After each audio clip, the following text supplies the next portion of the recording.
होती थी, भाई भाई को देखकर राजी नहीं था। रविदास जी ने जन्म लिया।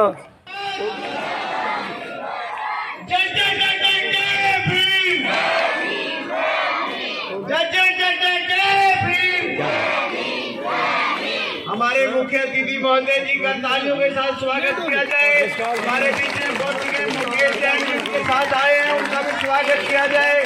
जितने साथी उनके साथ आए हैं सबका तहे दिल से 12 वार्ड की तरफ से हम हार्दिक अभिनंदन करते हैं। होती थी, भाई भाई को देखकर राजी नहीं था, अनारकी फैली हुई थी। तब उस युग में भगवान रविदास जी ने जन्म लिया और लोगों को अपने प्रवचनों से, अपने सत्संग से उनको अपनी मुख्य धारा में जोड़ने का काम किया और लोगों को एक सही रास्ता दिखाने का काम किया साथियों। इसलिए आज 600-700 साल के बाद भी लोग उनको मानते हैं, उनकी पूजा करते हैं और हमारा सबका ये धर्म और फर्ज भी बनता है कि समय निकाल करके उनको ज़रूर याद करें। और साथियों आप देख लेना, जो भी कोई दिल से मन से उनको याद करेगा वो आदमी अपनी ज़िंदगी में तरक्की करेगा। ये नहीं पता लगता वो किस रास्ते पर जा करके अपनी ज़िंदगी में सफल हो जाए।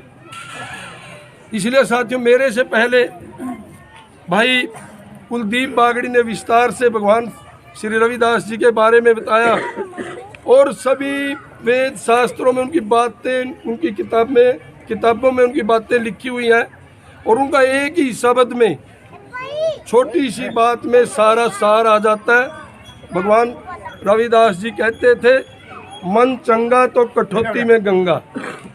और वो विस्तार से किस प्रकार से बागड़ी जी ने आपको बता भी दिया कि भगवान रविदास जी ने कहते हैं कि जहाँ पर बैठ कर के काम करते थे माँ गंगा को वहीं पर बुला लिया था। इसलिए वो इतने बड़े संत थे साथियों। हमारा सबका दायित्व बनता है, फर्ज बनता है कि उनको याद किया जाए और आज सारा देश, सारी दुनिया उनको याद करती भी है। इसलिए साथियों उनके दिखाए मार्ग पर हमें चलना चाहिए। और मेरे से पहले भाई धर्मपाल रत्ती जी, मैं अपनी काम की बात पर भी आ जाऊं तो धर्मपाल रत्ती जी बड़े जोश में थे, बड़ी ग्रांट की, पैसे की बातें कर रहे थे। धर्मपाल जी, मई जून का महीना था,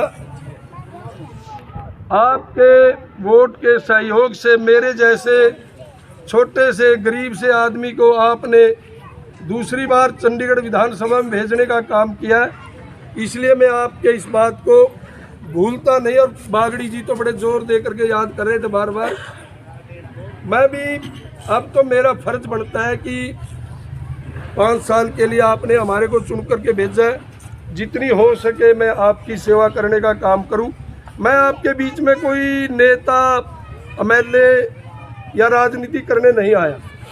मैं आपका किसी का छोटा भाई, किसी का बड़ा भाई, और ये बच्चे बैठे हैं, किसी का चाचा। ताजा होती थी, भाई भाई को देखकर राजी नहीं था, अनारकी फैली हुई थी।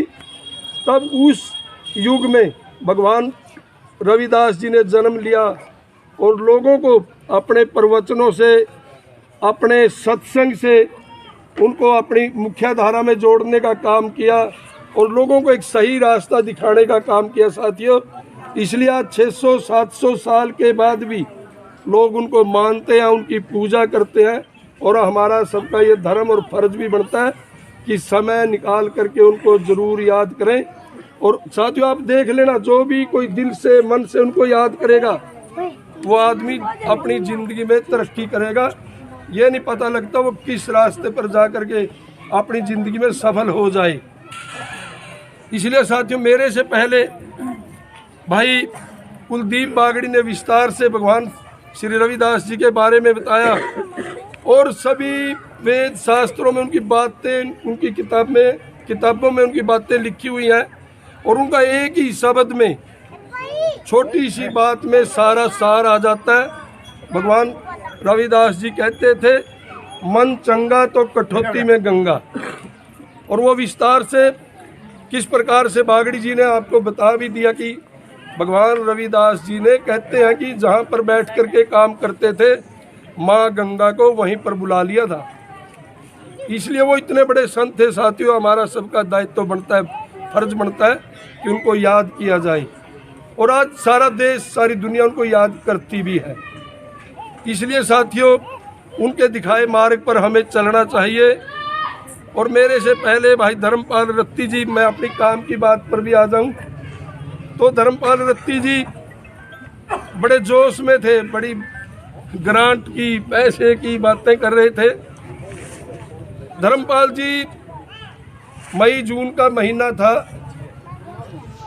आपके वोट के सहयोग से मेरे जैसे छोटे से गरीब से आदमी को आपने दूसरी बार चंडीगढ़ विधानसभा में भेजने का काम किया है। इसलिए मैं आपके इस बात को भूलता नहीं। और बागड़ी जी तो बड़े जोर दे करके याद कर रहे थे बार बार। मैं भी, अब तो मेरा फर्ज बनता है कि 5 साल के लिए आपने हमारे को चुन करके भेजा है, जितनी हो सके मैं आपकी सेवा करने का काम करूं। मैं आपके बीच में कोई नेता, एमएलए या राजनीति करने नहीं आया। मैं आपका किसी का छोटा भाई, किसी का बड़ा भाई, और ये बच्चे बैठे हैं, किसी का चाचा।